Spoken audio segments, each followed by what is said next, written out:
Hello, everyone, and welcome along to your Sunday night edition of the TII podcast. My name is Craig Dennett, and it is indeed my fault that we are late live today, as I actually forgot to turn my mic on and couldn't work out why it wasn't working.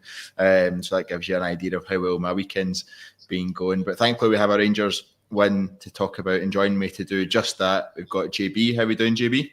Yeah, as you say, very well. After a couple of decent results. Looking forward to talking about it for a change. So it's all good. Absolutely. 9 Rangers goals this week and none conceded. It's hard to find something to complain about, but I'm sure we can find something in there. And to join us, hopefully a bit less negative than he has been in previous podcasts recently. But we've got Ian Mitchell. How are you doing, Ian? No, that's not fair. I only get rolled out after a loss usually, so this is a change of pace for me. No, it's nice. It's nice to be here after a routine win and a routine away win, a rarity this year. So, yeah, looking forward to this for once. Yeah, first time we've won 2 away games in God knows how long. I'm sure it was actually mentioned during the game, but I can't remember off the top of my head. JB, 3-0 win away to Ross County. How much you would have given for that in April this year? But 3-0 win away to Ross County. What are your reflections on the game overall? Yeah, no, as you say, how different things could have been if we'd have had that, because we had really good momentum at the time, didn't we? And then it was there. They went through that sticky patch with them, and there was away to St Mirren, I think it was, and Motherwell at home. It was just a real difficult couple of weeks. But no, focusing on today, I thought it was good. I wasn't best pleased when I seen the start 11. The two holding midfielders, I thought, oh God, here we go again. And no doubt we'll get into that as the game kind of flowed. We've seen a little bit of the stuff that has frustrated the last few games.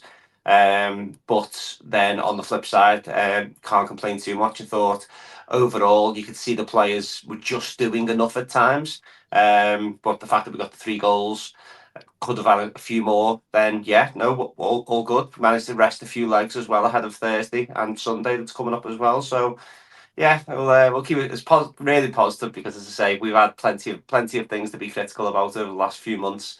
So yeah, really good week, and yeah, looking forward to Thursday. Absolutely, and we'll go on to talk about the huge week that we've got ahead for us as Rangers fans and the club. But Ian, do you agree with JB's sort of overall reflections there on the game? Is there anything that kind of stood out to you, I guess? Yeah, no, I sort of same idea. The first 15 minutes for me was very good, very attacking, very positive. It just felt like we were properly pressing them in, shot after shot kind of thing, what we expect, I guess, but we haven't seen this season, so that was a massive plus. Overall, I think, as JB says, we were doing enough at times because it was a bit stodgy still. It wasn't perfect, but for an away game like that, 3-0 up the road, happy days for me. It's all good. Yeah, I think that's fair. JB touched on it around the starting lineup. It's hard when you win 6-0 during the week and you've struggled to score more than 1 goal in a game for what feels like months. Now it's hard to think there would be too many changes. Obviously, a big week coming up as we've got Spurs at Ibrox and then Celtic in the League Cup final. You'd think is there going to be a bit of rotation in there? It seems that Philippe Clement went for consistency rather than rotation, JB, but Diomande was the one that dropped out with Conor Barron coming in. You mentioned that sort of 2 holding midfielders piece. JD in the comments says, I don't believe they're acting as 2 holding midfielders. One holds back and the other pushes forward. Seen Raskin doing it at one point and then later Barron. Were you, I guess that was the area that you said that you weren't happy about with the starting lineup. Overall though, were you pleased to see consistency and not change for change's sake, I guess? Yeah, I would say so. Yeah, 100%. Especially with the fact that Danilo and Hadji aren't available on Thursday, so there was a no-brainer. Them two were kind of getting a start, and then obviously just a case of putting the jigsaw together around them. Then I thought, as I say, the frustrating thing for me with the 2 holding midfielders domestically is just the fact that there's going to be times where there's a lack of goal threat on the pitch. You flip that with Diomande, for all that he's not banging in 20 goals a season or anything, but the amount of work and pressing he does higher up the pitch, and you can just see that defenders are genuinely worried about him because of the clever runs that he makes. What you tend to see with Barron and Raskin when they're together is, and I was watching the highlights back earlier, there's times where they're actually physically on top of each other, like both attacking the same ball against one Ross County player. I don't think they've got that intelligence to probably, right, if he's going, I'll drop off or move about. Whereas I think Diomande probably has got that. But Diamande's played a hell of a lot of football for his age. So potentially just a little bit of experience there. And the only other thing that frustrates me sometimes when we do have Raskin and Barron on the pitch as well is Raskin is natural is to drop off. Now there was times where Raskin was our deepest player. He was behind our back four, so therefore Barron slips into that slot of the number 6. Whereas when we were in the week with Diamandi, what you were seeing was Raskin never went past our back four. He stayed in that position and even at times bombed forward. So again, as I said, touched on earlier, but that's not me being too critical, because I think the formation a lot means that we have to get forward, because Igamani's almost playing like a 2 at times up front with Danilo, as opposed to him just being a left winger, which we've seen from Bajrami. So the fact that Hadji's got the intelligence to go inside when he needs to, come wide when he needs to, he's definitely stumbled across a formation that I think is going to work domestically. I expect changes on Thursday in terms of the way that we set up. Probably not mass changes in terms of personnel. Probably be very similar to what we've seen in Europe this season, which again we can't argue too much with that. But yeah, I thought I was worried that what was going to happen was just going to be the same old, same old, same old. And with 1-0 after just before half time, I was thinking, oh, here we go again. As soon as we went 1-0 up, I said it. I said in the club, I said, oh, that'll do us. We'll sit on the edge of our box now and hold on to what we've got. But thankfully, the second goal, and once the second goal's in, the players just grow a couple of feet. It looks like you can just see the confidence. Apart from Hefte's no look pass, you can cut that out when we're 2-0 up away. Done a no look pass on the halfway line and give it away. So, but no, it's getting there. It's getting there. It's building blocks, and maybe Clement was just wrong by a month when he said October and November were going to be brilliant. So yeah, trust the Baldies. Hashtag trust the Baldies. Iain, the Barron and Raskin, since Raskin's came back into the team following his injury, have had a lot of praise. I think we were probably trying to cling on to anything vaguely positive during that time. But what do you make of them together, and whether Diomande should be in there or shouldn't? I hate them two together domestically. It just doesn't work for me. I know we won 3-0 today, so that sounds a bit daft, but I just don't think we have any control over a game, because neither of them know how to control a game. And they're both, as JB said, sort of on top of each other. Great at winning the ball back, so don't get me wrong, they still have a lot of positives. But it confused me a little bit, because I'm pretty sure those two will play together on both Thursday and Sunday. So I thought today was a chance to take one out, let one have a rest, and then maybe bring them on with 20 minutes to go kind of thing. Whereas the games that are coming up are sort of built for what they're going to do. So I didn't really understand why you'd start them today, but it's another thing. Diomande one, I mean, I'm not too bothered if he's taken out the team in a sort of separate note, because I don't think he's doing what he should be. But then again, he's part of that performance last Wednesday where the whole team was brilliant. He wasn't maybe a massive part of that, but he certainly played his role. And I think if you're trying to build the confidence back into Diomande, because he's obviously took a bit of a knock the last few weeks and months, that he's not been the player we thought he would be. And I'm sure he's more frustrated about that than anyone. So good 6-0 win on Wednesday. I thought he would keep his place just to try and keep that momentum going. But again, it wasn't in a negative sense today, because I think we could have played anyone in midfield and probably still won that game the way it kind of panned out. But just a bit disappointing. Like I say, I don't like those two together domestically. On the ball, they're not exactly perfect. And it was a big reason for me in that first half, especially why it was a bit sticky at times. We weren't controlling the play. But that's probably the most negative I'm going to be about the actual performance, because besides that, I think we're pretty strong. And those two had fine games, not as if they were terrible or anything. So it's fine. It's just not what I would ever be choosing for an SPL game. JB, do you think it's just a case of Philippe Clement maybe thinks, I think firstly Philippe Clement is struggling to find Diomande's right position in this setup, but do you think as well it's kind of figured out where I think a lot of us have landed in terms of Diomande suits certain games, and there's certain games that he just doesn't, and that's maybe why away from home, tricky team like the Ross County can be at times in terms of setting up defensively and hitting us on the break, that maybe Diomande's just not suited to that game, and actually we'll see more of Diomande games at Ibrox and games in Europe, which is where potentially he can flourish. Potentially, yeah, but I think if we're going to play with that bit more of a 4-4-2 look about us, I think he'll get away with it. I think the challenge he's had is when he's been asked to play the deeper line player with in a 2 and a 1. So whereas if he's playing that same formation, but with the current setup that we've got, I think we genuinely think we will see the best out of him. I think everybody's said for a long time, if we ever went to a flat 3, I think Diamandi would slot in there absolutely perfect. He doesn't quite work in that number 10 for me. However, his performance away in Nice and his performance away in Benfica last season, arguably his best 2 performances that he's put in. Whether that's because, again, there's more space, there's a bit more, he'd probably get a bit more freedom in terms of on the ball. His work rate shines through. And as I say, it could potentially be we just need to try and keep trial and error with him, and then just waiting to see where we land. I agree. As I say, I agree with Ian. Barron and Raskin together on the pitch at the same time just gives me the fear, because you're almost like, oh God, here we go. Something's going to go. Something. It's just very samey, very samey, very samey. I think Barron, I know he's came in for a little bit of grief over the last few weeks. He a little bit of slackness at times. I don't know whether that's maybe a little bit of an arrogance, or certainly the pitch would have had a part to play today. But I agree with Ian in terms of maybe give him that role, bring Raskin out today, and then just rotate that over the next few weeks and months. But as Ian's touched on a couple of times, we can't complain too much given the way things panned out. We created enough chances. We looked relatively in control. The only thing that frustrated me a little bit was the fact that we allowed Ross County to knock up potentially double-figure corners. It was certainly 8 to 10, something like that, which is slightly worrying, because if you're playing 2 holding midfielders and you still conceding 8 to 10 corners against someone like Ross County, then that's a bit of a watch item. But my overall thought with this group of players, it's mentality. Again, when we go 2-0 up, you see them grow. When we're in Europe, you see them grow and perform and work really hard. Sometimes they make it, they think it's too easy, it looks like. And that's when you start to see a little bit of slack passing, a little bit of laziness, and from certain individuals standing off at times. But at the end of the day, if you've got a front 3 that's working as hard as Czerny, Danilo and Igaman, as proved by Danilo's goal, then we've got a chance, certainly defending from the front.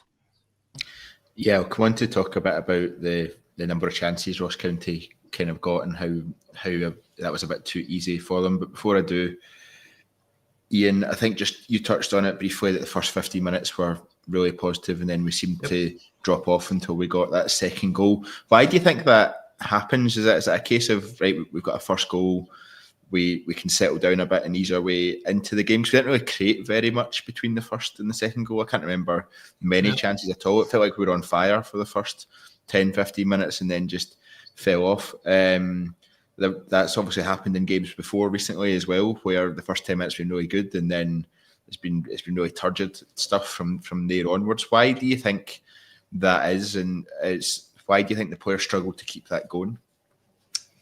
I don't know. I mean, it's strange because we became a team that sort of played in 10-minute spells most of this season, and now it's became 15-minute spells. So, I mean, it's getting better, take positives. But I just don't know, because the thing for me is, like, every team in this league hates getting pressed. Like, they're not good enough footballers to handle a press. So surely if you're one of the big teams, you think, right, let's just run over the top of them. The way that Celtic have been doing for years, to be honest. That's how you win games. Run over the top of them, make them hit it long, get the ball back and go again. And that's what we were doing exactly right in that first 15 minutes. You had Jeffrey flying down the left, Czerny had loads of the ball, Hadji was dominating play. It was exactly what I wanted to see. But then it's just as if we do take a wee breather and just kind of start standing off them. And that obviously then builds confidence in Ross County. And it just sort of leads to this, I wouldn't say fear at any point, because at no point today I really thought we were like struggling or going to concede. But as you touched on, there's plenty of corners, plenty of free kicks they got. And you just don't want to give a team like that a chance, kind of thing. And that's another day, like that save from Butland, I think deflects off Balogun from that long shot from 20 yards. That's a great save. And if that does go in, suddenly it's 1 each. We're all suddenly nervous, and we've seen that play too many times. So we really don't do enough to kill teams early.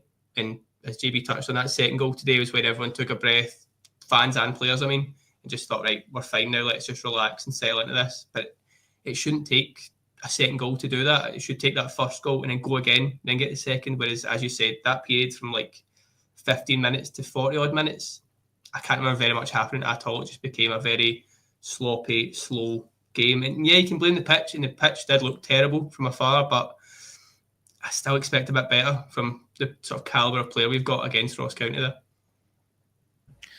Yeah, I think that's fair. JB, just on the Ross County chances, does the lack of control worry you a bit? Obviously, that's against Ross County, and we're going to face some much bigger and so much better teams, especially in the next 7 days. Is that something that worries you as we head into those games, or actually do you think it's a symptom of the fact that actually we're on the front foot for the vast majority of the games against the lower level opposition in the Premier League? So we're more on the front foot, and that leaves more gaps at the back. Whereas when we're taking on a Spurs, when we're taking on a Celtic, we're actually more likely to be much more structured, and the game's probably going to be more end to end than it was this afternoon. Yeah, I think so. Hope so. We just need we as Ian said a couple of times, we've seen the story with what can happen if things go wrong quickly, especially against them. It'd just be so important over the next couple of games we don't concede early. In terms of chances given away today, they all come from our own errors. They all come from, especially Tavernier. First half was absolutely scandalous. Some of the stuff he was doing, 5-10 yard passes, just giving it away. Cheney gave a few away. Well, maybe not. I'm surprised Cheney never made the thumbnail for the picture today, because he was all over the shot, wasn't he? But you're going to get that from a winger. Do you know what I mean? In terms of, he's probably been one of our more consistent players throughout the season, certainly since the good form as well. So you let him off with that today. But we're giving the ball away in cheap areas, and when you give it away against average footballers, which we're up against quite a lot, then they will take chances. All of these guys are professional footballers. They know how to control the ball. They know how to pass. They know how to get a shot away. So therefore, they'll always have chances if you give them chances. I think our structure at times invites the pressure. I mean, John Suter taking goal kicks to Jack Butland to pass them back to Suter again, to lay it back to Tav, who lays it back to Suter. Nah, get that in the bin. I'd rather we just punted it long and then we win the second ball, because we'll probably not win the first one. But by that time, you've got your back four up and get them on the halfway line. There was times today where our back four, certainly Suter being the siege defender that he is, he was at the edge of our box and we were in the far right-hand corner, almost as if... Why do you think that is? Because that's been a trend, certainly for the last 5 or 6 games. I can't quite remember what it was like before then, but there seems to be a trend that actually our defence, they don't push up, and then it leaves too big a gap between defence and midfield, and then that's where part of the problem comes from. We were really guilty of that. We were really guilty of that during that poor run, even when we were picking up wins. The back, I don't know whether it's just the fact that there isn't a leader in the back four in terms of a real good organiser, because, as I say, they've all got their own individual qualities. As we know, Tavernier gives us a lot going forward, but doesn't strike me as someone that's going to organise a line. Suter is a bit of a mute. It appears. I don't think he's going to be captain material unless we're going down the route of leading by example, which he definitely does 100% every week. Balogun, you would like to think would be able. I'd like to see him getting us up, because he's the one who's got the pace to get back in behind. Obviously, wouldn't expect a Hefty, but then it jumps back to having them two holding midfielders, because both of them like to sit just in front of the back four. So therefore, them two are getting up slowly at times. The high three are high, or high four are high, and then you're then just left with that big gap in the middle, and that's when we tend to struggle. I was going off my nut today at 1-0 when I was like, get the back four on the halfway line, and you compare that against the Kilmarnock game. Our back four were in the opposition half for 80 minutes of that match. Whereas today, if you looked at it, it'd probably be closer to about 50%, 60%. Because again, we're just leaving that big gap, which we don't do in Europe. Because in Europe, you can certainly see it when you're at the game as well. The team just seem to move as one big unit at times, just back and forward. Whereas in Scotland, it's almost a case of, all right, we've done our bit. We'll let the front lads do their bit now. And then if it doesn't work, we just get overran again. So... As great as the defensive record's been over the last few weeks and months, we've conceded a lot of chances. It's all right not conceding, because that's what your goalkeeper's for. But teams like Thursday and like Sunday, you can't give them chances away. You'll be looking at the opposition could have 5 shots, 5 goals, so we can't be giving anything silly away. Yeah, Ian, just on that point about the defence sitting deep, do you think actually, obviously Kilmarnock, their strikers are big guys. They're not moving anywhere fast, but they're in there for the battle. Whereas today St Johnstone had a couple of Ross County had a couple of sort of pretty pacey guys up front that were willing to run after the ball and chase the ball into the channels. Do you think actually we've I would say we've moaned quite a bit, but we've pointed out quite a bit over this season so far how defensively we just lack a lot of pace. We lack that recovery pace, and when we sit at the halfway line, we're susceptible to the ball over the top. Do you think actually, maybe subconsciously, maybe not, that the defence actually just sit a bit deeper when they're up against a pacey forward, just in case they get hit in the counter attack, and it gives them that wee bit of extra security? Yeah, something I don't love about Clement is that he does seem to favour the defensive side of the game, like overall. So I think we put a lot of work in through the week on like where that defensive line should be and who we're up against, kind of thing, because you do notice a difference against even St Johnstone when we played them, two pacey guys up front. We sat pretty deep. We thought, well, if they turn us, we're in trouble here. I think we've done the same against Hibs and struggled really bad at Ibrox for it. And then you look at today and same idea, whereas up against a 6'4" kind of battering ram of a striker, he's not going to run anywhere. So they have that just even inner confidence to think, well, even if you do turn me here, I'll probably win. But the big thing for me that I think is holding us back a little bit is you look at when Balogun played beside Goldson. Goldson was a leader. Like anyone who's been to a Rangers game in the flesh knows that Goldson was vocal. He pulled us up, he pulled us back, he told us where to go. Suter obviously played Goldson a lot. So I don't know if it's maybe just a bit of a complex of, well, Suter's not that type of player. Balogun was always more suited with a Goldson who was that type of guy. So is it just a case of they're a bit quiet? And then you would even hope maybe a goalie would start kind of ushering people up. But there's a bit of a dynamic there in the fact that, well, Tav's captain, so I don't think Butland's going to be screaming things if he thinks Tav should be doing it and all this kind of stuff, like sort of inner politics of starting a living going on. But for me, I think it just needs to come from Suter maybe a little bit more because he is that constant in there. Like, and he's having a great season, to be fair. He's one of my first names in the team sheet right now. But if he just added that vocal side to his game, I suddenly think we've got a real captain, a real leader sitting there who can usher a defence and push us right up. Because I said it right at the start, when we do press teams, we're better. It's what this league hates. And I think that starts from the back, to be honest. Yeah, let's move to the other end of the pitch in the front three, where really I think since Hadji's came into the team, we've seen such a difference in there. But also Igaman playing more minutes as well. And his movement has been really, really positive as well. JB, Cubby Cubster says Hadji is the player that's unlocking the talent in this team in the final third. How much of it is down to Hadji himself, and how much of it is actually the combination of Hadji, Igaman, and just having more pace up front and more movement?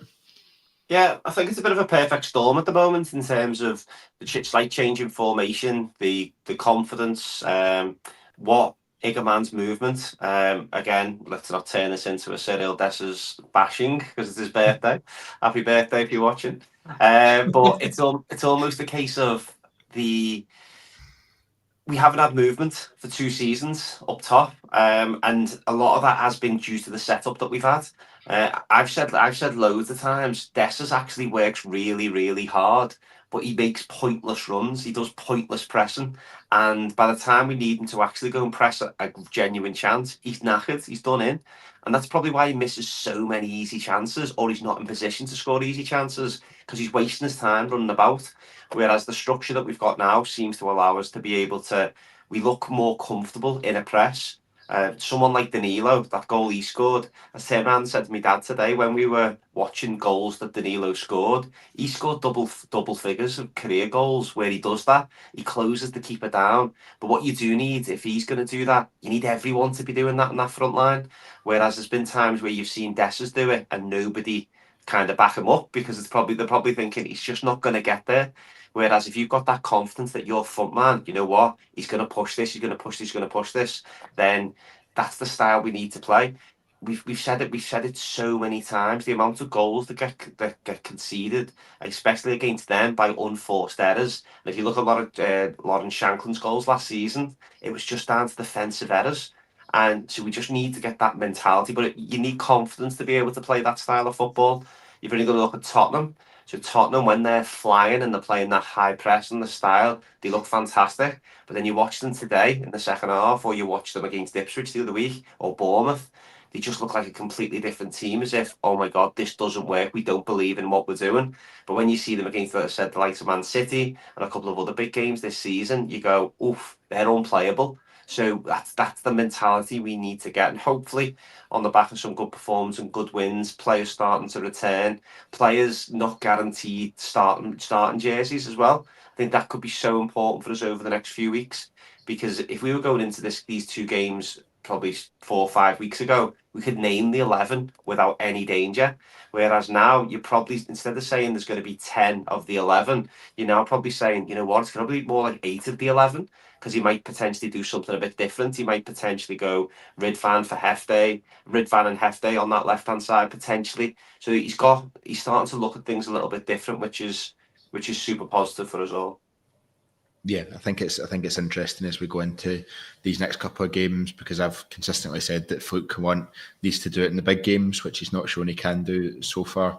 But we'll go on to talk about that in a little bit. Iain, just before we sort of move on to sort of the post-match comments from Philippe Clement, just a few words on Hamza Igaman and how impressed you've been with him so far over not just today but over the last couple of weeks, and then even today, some of the runs he made, some of this, he enjoys a wee nutmeg a couple of times a game, doesn't he? And then his strike as well, the confidence he had to hit the ball first time from there. It took a deflection, but it's still a great strike. Yep. Just your thoughts on Hamza Igaman and what difference he's making to us as a team. I absolutely love him. I do. He's so raw still, so there is still a long way to go with him, and we'll have bad performance and stuff, but see just the attitude, the style of play. I don't know if you saw before the game when Chris Boyd McFadden were talking, and it just cut to Igaman training. He's just trying to nutmeg all the coaches and stuff. Just he sort of plays like he doesn't care in a way, which I properly love. Like he's a good footballer. You can see he's got technique. He's got a lot of talent, but he does put in a lot of work as well. He's got a bit of dig. He's not shy of a tackle or shoulder bars kind of thing. He's really the complete forward, and you have to draw a lot of comparisons with Morelos for me, because he's doing a lot of the things that Morelos did that made us love him, whether it's the hold up, the getting involved. He seems to have a bit more of a goal threat maybe. Hopefully that can keep coming. And that strike today, I mean, I know it takes a little nick, but Neil McCann was very keen to talk it down. I thought it was a great shot. Like a little nick here there, but the confidence to shoot, the technique. He's unlucky maybe not get a second as well, or an assist even for one of Czerny's passes. I thought that was a good point actually, just to kind of go back a little bit. Czerny always had a bad game today, but other players around the team and in the front line especially stepped up, so it doesn't matter. Whereas there's a lot of games this season where maybe Czerny's not had a good game and that's it, we've not scored, or we've scored just the ones kind of thing. With a front four like this, there is goals, there's assists, there's creativity in that, and Igaman is a massive part of that. I actually really hope he gets to start against Spurs on Thursday, but I do have a little fear that he'll go with the experienced Dessers here. I think you need to keep playing Igaman the way he's playing now, the way he must be so confident, he must be loving life. He's building a really solid relationship with the players around him. And I think my favourite thing with all this is Danilo, Hadji and Igaman, they rotate so often. You sort of forget who's playing the wing, who's number 10, because it's just so fluid. And it's just something we've not had all season. Like if you've got a Tom Lawrence in number 10, he will stay in number 10. If you get Dessers up front, he's not going out the wing at any point. Whereas this must be a nightmare to play against compared to how we have been in a lot of games this season. And yeah, all for it. Yeah, really loving the boy at the moment. Yeah, I think we've been entirely too predictable for too long. And the recent changes, Hadji, Igaman coming in, the movement that they have, and just the seemingly natural understanding for players that haven't played together, haven't been around the first team for very long together either. It just seems a very natural understanding that they have. Plenty of comments coming in on Igaman. Thomas H says Igaman is a great disguise on the pass too. I was impressed by his goal, but I was probably just as impressed with the outside of the boot through ball he played to Jeffy at one point, because that was the weight on that ball, the vision to see that run from Jeffy was really impressive. Paul McGorrigle says Igaman doesn't need to think about it, he just goes for everything. Cubby Cubster, Igaman's a class player, multiple lemons, 78. He's not raw, his play is very polished, his way of pass is superb.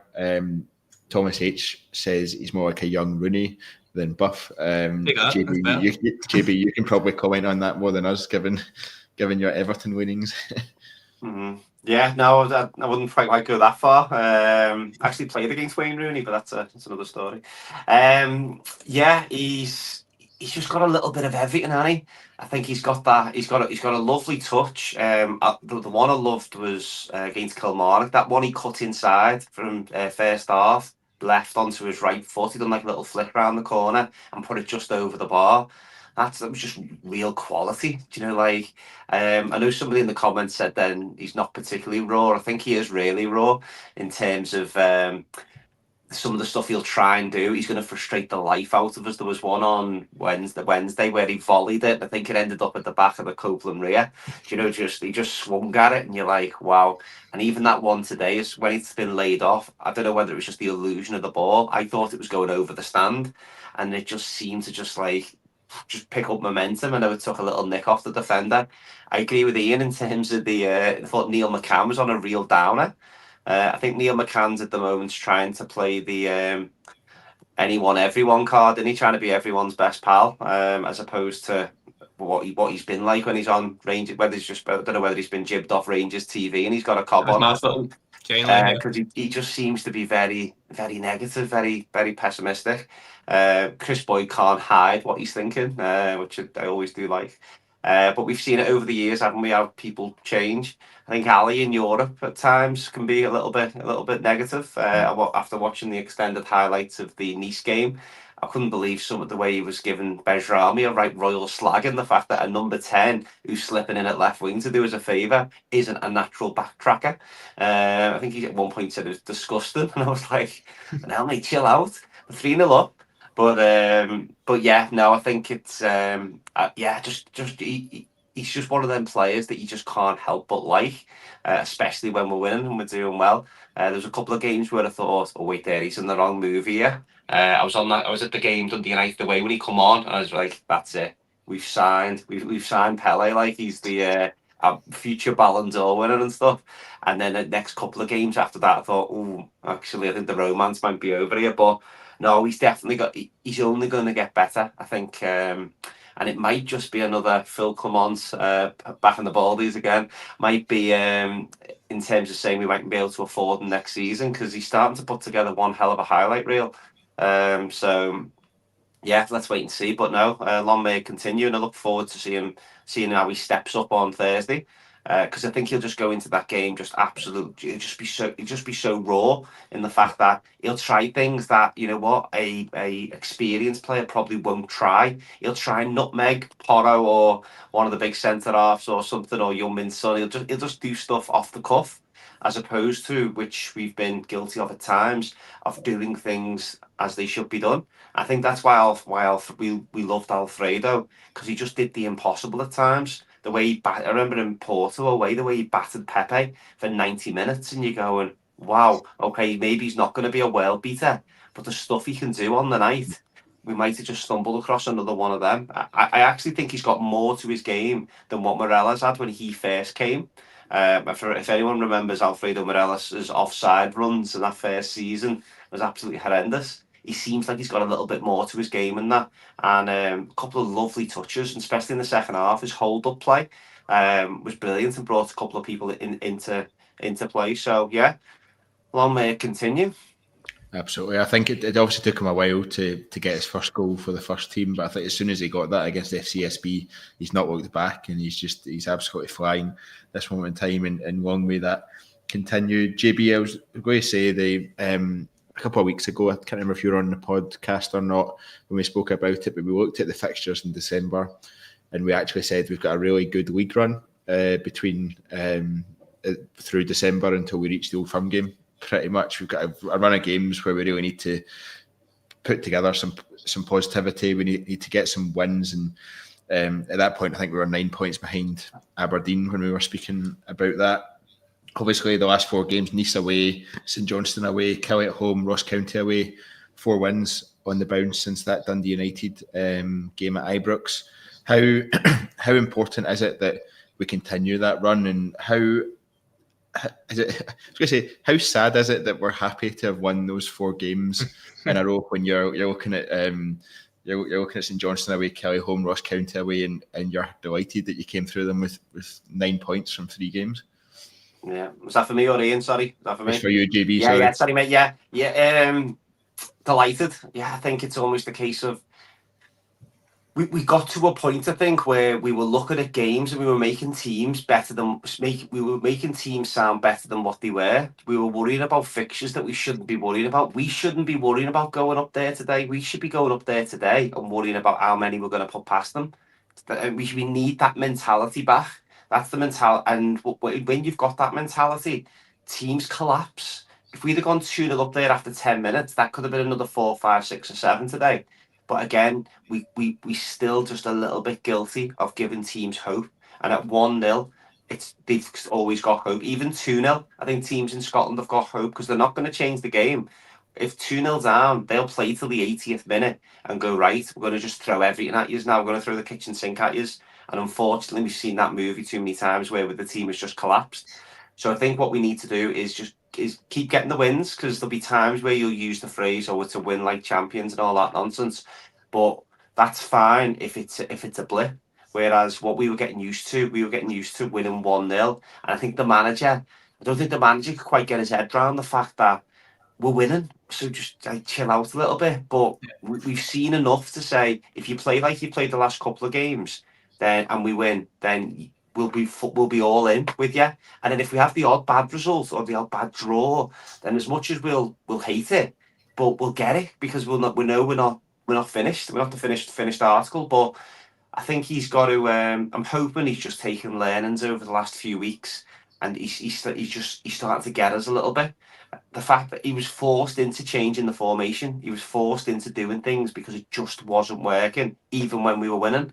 The Dundee United result has kind of been a little bit of a spark hopefully for him to go, if I don't do something quickly, I'm gone. Because there was only one way he was going. I'm still not fully behind him, if I'm being perfectly honest. I think he's 2 bad results away from us wanting him out again. And unfortunately, he's got 2 absolute shocker fixtures. But he's also got, the way I'd like, if I was him, I'd be seeing that I've got 2 big games here to show I can handle this club. Yeah. However, again, we'll probably get to his comments shortly. His comments to Sky Sports were just unacceptable for me as a Rangers manager.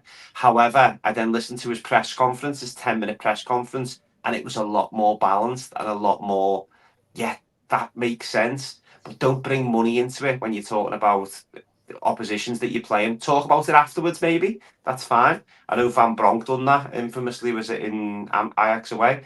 But you can talk about money and not having it, and being the opposition being worth well more than you. But don't do that when you just come off the back of beating Ross County and some of the points that you've dropped. Because if I was the presenter talking there, you just turn around and go, yeah, but you drop points against Dundee United, whose squad's worth $500,000. Do you know what I mean? And then wrap it up like. But he's obviously not going to get that type of question. But yeah, no, it's we've came through with the points he delivered, and some really good performances as well. No more than Wednesday and no more than Nice away. So yeah. He's keep that up, as if we're still smiling at the end of December, then he's done something right. Yeah, we'll come into those comments a bit more in depth in a second. But Ian, last 4 wins, 14 goals. We've scored 1 conceded. We've all but guaranteed Europa League progress. Obviously, we would like to go straight into the round of 16 if we can, but we've all but guaranteed a playoff place. The gap to Aberdeen has just been blown to smithereens. They've fallen off a cliff. So I'm not sure how much credit you can give to Philippe Clement for that. But how important is it that we keep up this form? And in terms of the positive run, JB spoke about the importance that we just keep winning, and I think every fan agrees with that. But these games that we've got coming up are pretty tough and can knock confidence. How vital is it that we don't let that happen? Yeah, we're in this stage now with Clement where JB said he can get a couple of bad results. I think the next bad result and the Knights are back out kind of thing. I don't think Spurs has a chance to be that, because, and this is where it kind of touched on his comments a little bit, Spurs are a level above us in every sense, like player-wise, financial-wise, salary-wise, They could I'd almost say comfortably. they're about 3 levels above us, Ian, rather than just one. Maybe 5. But the fact is, they could come to Ibrox on Thursday and win 3 or 4-0, and we don't really have much to complain. It's very similar to when Leon came, and Leon have a fraction of the budget that Spurs have, and you saw the quality they had. Again, give these teams a couple of chances, you're 2-0 down. It's just fact. I know Spurs are a bit of a mess just now. I don't know if anyone noticed that a few injuries go off today, which I was enjoying, to be honest. So you don't know what kind of squad they'll send up, but I can't imagine I'm just going to come up here in the state they're in just now and sort of If play he's a still the weekend team. manager. If, of course, big if, to be fair. So that game sort of will handle itself in a way. I think if we come out of that with a draw, we're pretty happy overall, to be honest. I think we'll take that all day. The big test is obviously the weekend. Again, we've touched on the last 4 games have been a lot better. Not just the wins, but the style of wins, and there's an actual enjoyable sense of watching us the last 4 games. You know, it's probably just down to the players who have come in, but there's a style there. There's a bit of a swagger for some moments. I think the St Johnstone game was a struggle. It wasn't maybe great, but this is the thing. If that's the anomaly out of the 4, you're happy because you got the win. It's when the anomaly is the good performance and it's 3 sort of slogfest. That's what we have been seeing. So try to kind of overwrite the possible negative there with how great the rest were. But I think if we lose this game on Sunday, the knives are back out, and I can see why. I mean, those comments today, JB touched on them, sickening, to be honest, because we all know there's a bit of a gap just now between us and Celtic. Like, they are flying, they have been for a long time. Clement has never beaten Celtic. It doesn't mean you just sort of give comments like that away to start off on negative. Like, Clement's press conference for me today should have been all positive, all about how the team's starting to properly gel. We've got loads of options now, should have extra options with Matondo and Cortez coming back. All positive and keep that going. Whereas it's just put that little bit of doubt in. If it's put it in our heads, it's probably put it in the players' heads. Yeah. And yeah, it's one throwaway comment. Could have absolutely been like lost in translation kind of thing. But I feel like Clement was doubling down on saying both games there's a financial disparity where I just don't think that's really fair, because we all know the salary issue and we were paying more than Celtic up until the summer there. If you look at our bench today, there's almost £20 million worth of signing between Badrami, Diomande, Dessers, Redvan and Proper sitting there. Like, that's money we have spent. It's not as if those were all cut prices and we've been trying to deal with like pennies. We've spent close to what they have until they kind of blew that away with the last few signings. So I just don't buy it. It just, to me, felt like a bit of a little chink in the armour of saying we're going to have a tough week here, and if we get beat, there's my excuse straight off the bat. So didn't like it, but I've not seen the full press conference back as JB was referring to, so I'll check that. Maybe that kind of helps me a little bit, but really didn't like that post-match, to be honest. Yeah, for anyone that hasn't heard that Sky Sports interview for the post-match, Clement said maybe we need to say the 2 games are out of our league, but we're going to compete. For me, it was just a very defeatist attitude, and definitely not the battle fever cry, I guess, that we're all looking for as we head into these 2 big games that you want. And you do worry about what the players are taking from that, and I'll maybe ask you that in a second. But Colin Matthews said such a ridiculous thing for Clement to say regarding the financial aspect of the next 2 games, especially a week before a cup final against that lot. JB, why do you think he said it? Is it just getting excuses in early, or do you think he's preparing for the worst, or why do you think he's come out with that? Yeah, I mean, the thing is, his comments are they're right, but again, it's what you think and what you say sometimes need to be 2 different things. I can just only assume it's just the emotion. He's just come off the Sky Sports. I think they're in with them before they go into the press conference. So I think he's probably just come out the changing room. He's come out. He's been asked, and he's thinking it, but you just don't say it out loud. Do you know what I mean? But again, I'd like to think that, to Ian's point again earlier, I'm just hoping that's not what he's like around the training ground. Do you know what I mean? You'd like to think there's going to be a bit more switch on. The good thing is in his wider presser, he talked around taking. He didn't actually say it, I don't think, but he took a Bruges team to the Bearabao and won comfortably.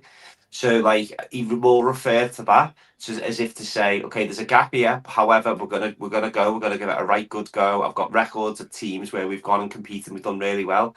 I mean, we went to Benfica last year, and they had players that I think one of the lads moved for over 100 million in the summer. Do you know what I mean? He didn't get a kick.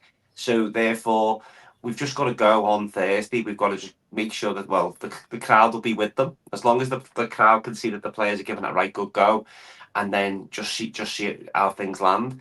I don't think, I'll touch wood, go into that game, just don't disgrace yourself, because we've proved against really good teams over the last few years that we can create chances. Even the Lyon game this season, we created some really good chances before we inevitably lost them two quick fire goals, and then we lost a couple. Was it another one late on then? But in terms of if we can get at them on Thursday and just make it as difficult as we can, as stuffy as we can, then we'll have a chance. I'd rather use that type of language in terms of we're going to go and give it a right good go. Appreciate these are playing in a much stronger league. These have been lots of experience in Europe, and but you know what? I promise the Rangers fans we're going to go there and give it 110%. We'd rather hear that than, even if he doesn't believe it, we'd rather hear that, and then rather than, oh, they got more money than us, and oh, this, that, the other. I mean, that was for Van Bronk. That kind of stuck in my head. That I thought, oh, this is the beginning of the end. Clement's just got that little bit of. He's got that little bit of money in the bank. That the last couple of performances have been decent. Because if them last couple of performances hadn't have been there, and he made comments like that, oof, then people would have wanted change after Thursday if things didn't go all well. But using them as a they've got more money than us as well. Again, referring to the two games in one bracket, I thought was poor. But again, that's just because we're so on edge, aren't we? We're so frustrated. We're almost. I don't know whether we're now looking for negatives because of how good things have been. Do you know what I mean? It's as if we're trying to kind of steady ourselves for what's coming. But I'm looking forward to it anyway. So we'll see how we go. But just got to treat each game in isolation and see how we go. Yeah, Ian, you kind of touched on it a wee bit, but if you're the players, what do you take from that kind of comment and when you see it? It's hard because I feel like a player doesn't really care what someone says in a press conference. I wouldn't like to think it affects how you actually play on the field, but surely it's got to put a bit of doubt in your head if that's not already there. I mean, I think you need to look at this a bit different because Spurs is one thing. We know what they pay, we know what their guys are on, we know what level they are playing at, and albeit they're in a bit of a mad spell just now and conceding goals left, right and centre, but they have so much pace and attack that we do need to be switched on for that full 90 minutes. That's one game on its side. And if Clement's comments were only referring to Thursday, I would be half as angry as I am. I wouldn't really care. I would say that's all fair, get it, cool. It's the fact of the whole, like, the wage issue against Celtic isn't that massive a gap. Yes, they've made a few big signings over us. That kind of thing is one thing, but I just don't think it is relevant at all when it comes down to an Old Firm game. Like, I don't imagine a player would hopefully not care either. I don't think they're going to go in with a big defeatist mentality straight away. But there is still players in this squad, and there's one obvious one, who has been scarred against Celtic a lot and scarred against a certain player a lot. And my kind of worry here is that I think a few weeks ago, Sterling was starting this game all day. It's a guarantee. Now, with the form that Tav has kind of pushed himself into, 2 goals and 2, I think Tav starts both Thursday night and Sunday here, and I think that only goes one way. Like that's a bit more not on what Clement has just said. That's just like a built-in mentality at this point, and I think we're all going to be thinking the exact same thing if we see that lineup at 11 o'clock on Sunday morning. Oh, sorry, it's a later kickoff, isn't it? But yeah, if we see Tav in that team, we all know what's going to happen. I think some of the Rangers players might have a fear of what's going to happen there. And that's a bit more of the bigger mentality concern than just what Clement said after the game today. JB, I saw you raise your eyebrows there. I assume you're expecting James Tavernier to start on Thursday and then not play and be on the bench on Sunday? I've got no concerns with him starting on Thursday, to be honest. I know it's going to be a step up in quality and everything else, because I think he showed on the European nights he can do it. Up against some really top level players, albeit this might be a season too late for him. But I've kind of got no concerns on Thursday because we might need them moments. We're not going to create a lot. We're not going to dominate the game for 90 minutes. So it might just be that quality free kick, penalty, cross, whatever it might be. So I'm not overly concerned with that. But again, agreeing with Ian, in terms of Sunday, nowhere near it. Absolute no, I don't want him anywhere near it. It'll set the tone, I think, going into the game for everyone, fans, players, everyone, because everyone can see. It'll just be targeted, and we'll point to that if things go wrong, even if it's not his fault, because it'll just set us up in such a bad mood. I used the example with my dad a few years ago. We were playing against Celtic at home, and Joe Aribo started high left, and Jermaine Defoe led the line, and Morelos was dropped because of for one reason or another, and everyone going into the ground just lost it, just as in, oh, why has he done that? Why have we done that? And lo and behold, I think we conceded an early goal, and then we went on to concede a couple. Really poor performance on the day. We'll have vibes of that on Sunday. If he plays Tavernier and things don't go the way that he wants on Sunday, he's gone. He's done. Because and I think that a lot of fans will go down that route.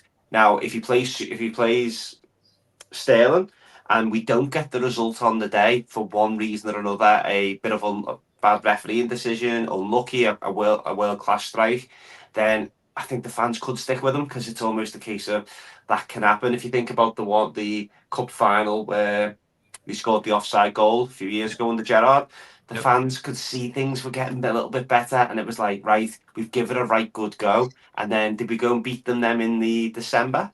Was that same season? Yeah, it was, we went and beat them in the December, and it was like, oh, boom, right, we'll kick on. As it happened, we never. But he needs something like that. Whereas even if he gets beat to a world class strike and Tavernier starts, nah, he's done. And I don't think there'll be any coming back for him. This is something I think Clement has gave himself an opportunity here, because say a month ago or even 3 weeks ago, I think I was done with Clement, to be perfectly honest. I knew he wasn't changing. I knew what I was going to see, and I just thought, right, I'm done. I'm just waiting for the next loss and you're gone. Whereas the last 3-4 games have put in a bit more maybe confidence, and it's sort of maybe him just understanding us or the league a little bit more, but he is trying new things. He's trying new players. I wouldn't really say he's changed formation much, but he's put different guys in who will do something different. So he's sort of adapting a little bit. So I'm all for that. I mean, JB's point is perfect.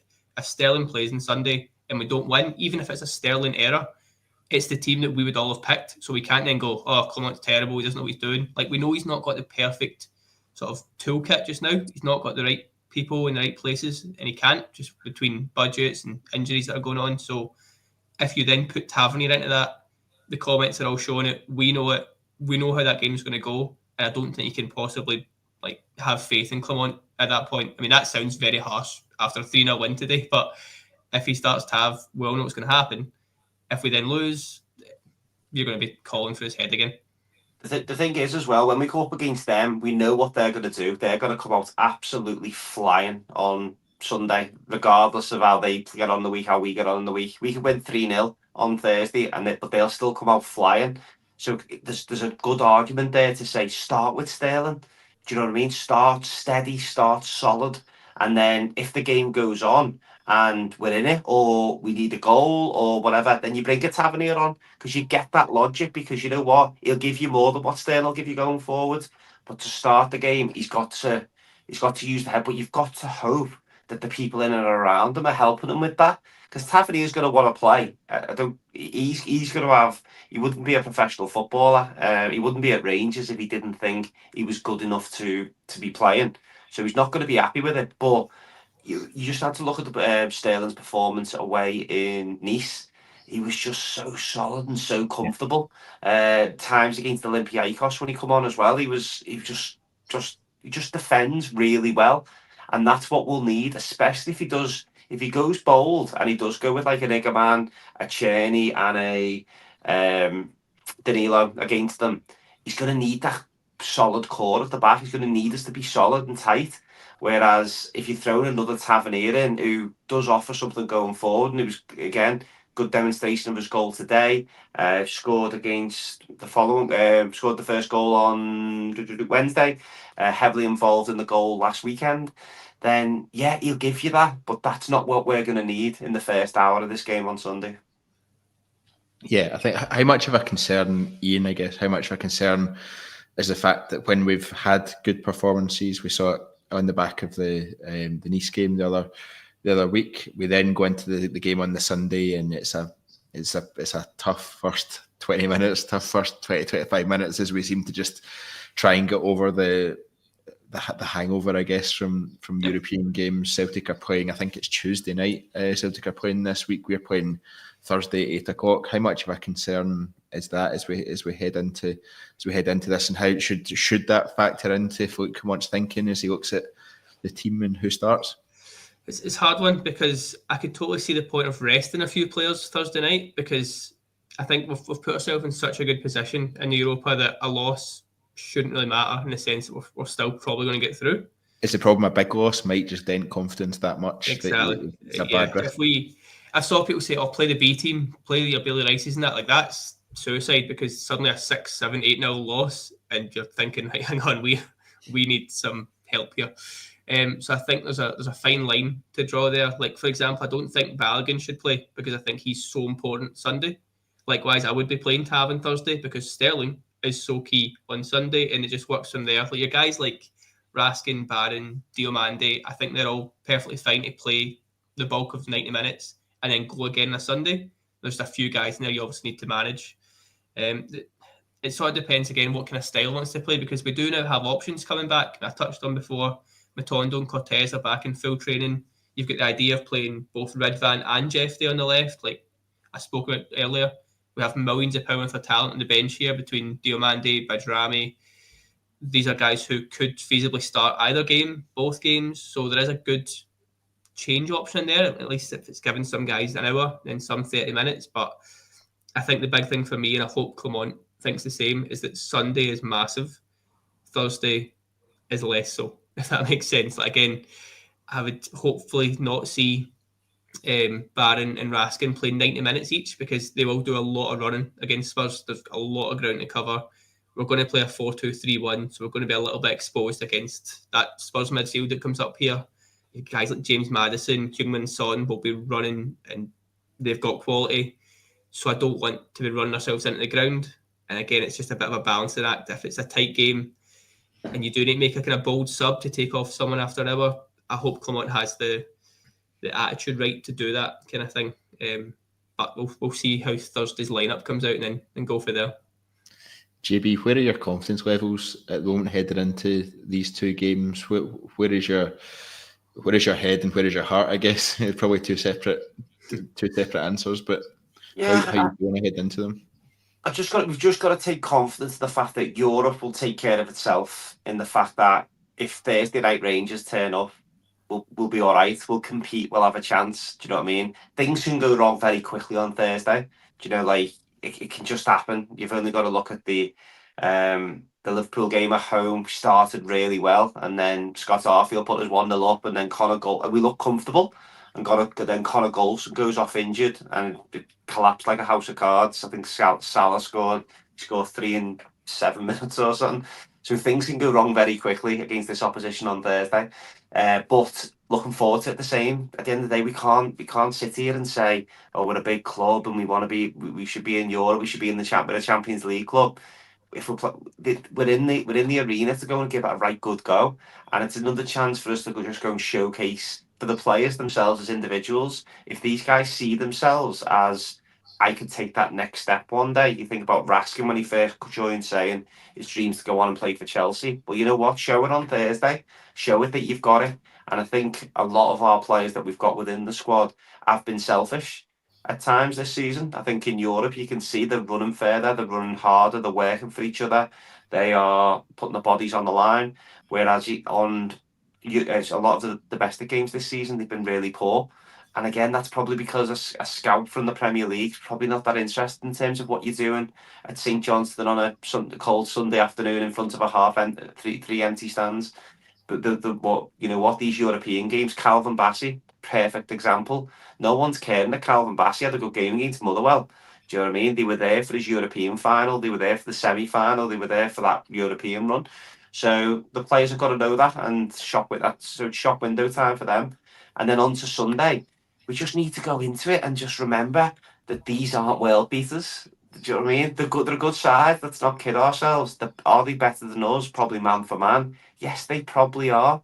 But if we go there and give it a right good go, like we did in the Scottish Cup final tail end of last season, that could have been so much different if it wasn't for a potential poor refereeing decision, some individual errors.